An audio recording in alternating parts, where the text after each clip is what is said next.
शान्ताकारं भुजगशयनं पद्मनाभं सुरेशं विश्वाधारं गगनसदृशं मेघवर्णं शुभांगम् लक्ष्मीकान्तं कमलनयनं योगिधृध्यानगम्यं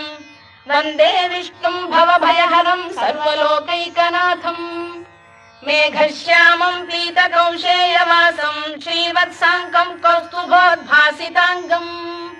पुण्योपेतं पुण्डरीकायताक्षं विष्णुं वन्दे सर्वलोकैकनाथम्